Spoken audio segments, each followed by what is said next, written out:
Сендер кіргенде біз амандасуға міндетті емеспіз. Сен анда этикет деген нәрсені білесің ба?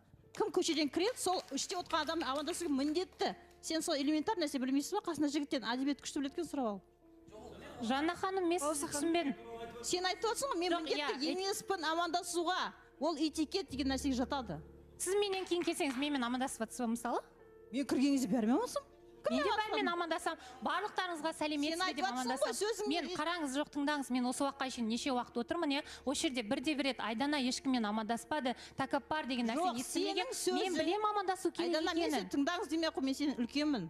Біріншіден тыңдаңыз, бір-бірлеріңізді тыңдап сөйлеңіздер, қыздар. Өйтіп саусағын шошайтып тыңдаңыз деп енең айтасыз. Сіз менің маған қарсы сөйлемей ақ қойыңыз онда. Ондай нәрсені көтере алмасаңыз. Отырмын, сөйлеуге мен құқым бар. Жанна, Айдана, сабыр. Жоқ, Балауса ханым, Жанна, сіз нені айтып жатсыз? Жоқ, мен айтып жатырмын ғой. Иә. Мысалы, ол айтып жатыр да, өз сөзінен айтып жатырмын. Иә. Кірген кезде мен амандасуға міндетті емеспін дейді да. Ол элементар нәрсе ғой, сен любой жерге, ешкімге ештеңе міндетті емес. Магазинге кірсең де, таксиге отырсаң да, саламатсыз ба деген, ол этикетке жатады. Айналайын. Мен барлығына жеке келіп, Жанна сәлеметсіз де. Осы жерде. Бірақ қыздар, мен сіздерге енді былай айтайын, бұл жерде сыйластықты сұрап алмайды дейді. Мен сізді түсініп тұрмын, бірақ дегенмен де Айдананың айтып отырғаны, сіздерге біз көкесін көрсетеміз, сіздер неге амандаспайсыңдар деген сөзден кейін менің ойымша ешкім амандасқысы келмей қалады.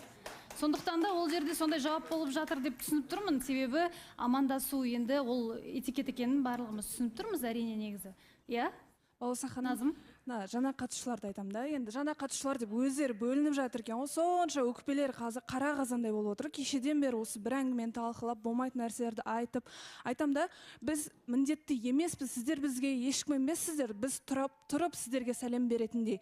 Мына жақта біз отырғанымызда сіздер бізге, например, бір туысқанымыз болсаңыздар да, досымыз емессіз, ешкім емессіздер, біз тұрмаймыз да, и этикет жайлы айтпай ақ қойыңыз, этикет жайлы айтатын болсаңыз, сізден кіші қызға ондай жоғары тонмен сөйлеп, олай сөйлемейтін едіңіз.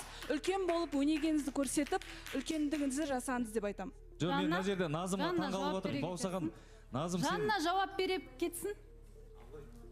Ол мәселе үлкен, мысалға былай айтайықшы. Мен үлкен болып, мысалы қазақта, любой қазақ, другой национальность андай бар ғой. Үлкенді сыйлау деген нәрсе бар. Мен үлкен тобмен жауап берген жоқ, мен айттым, этикет элементар нәрсе. Мен ол айтты ғой, біз міндетті емеспіз деп ше.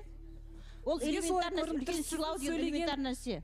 Сіздің сөйлегеніңіз солай көрініп тұр бізге. Балауса ханым, айтсам болады. Баубек. Енді мен мына жерде жаңағы ескі қатысушылар, жаңа қатысушылар деп негізі бөлініп жатқан жоқпыз. Бөлініп жатқан адамдар бар. Бірақ біз бәрін күшті қарсы алдық. Бірінші бағдарламада әрқайсысы кіргеннен бастап тұрдық.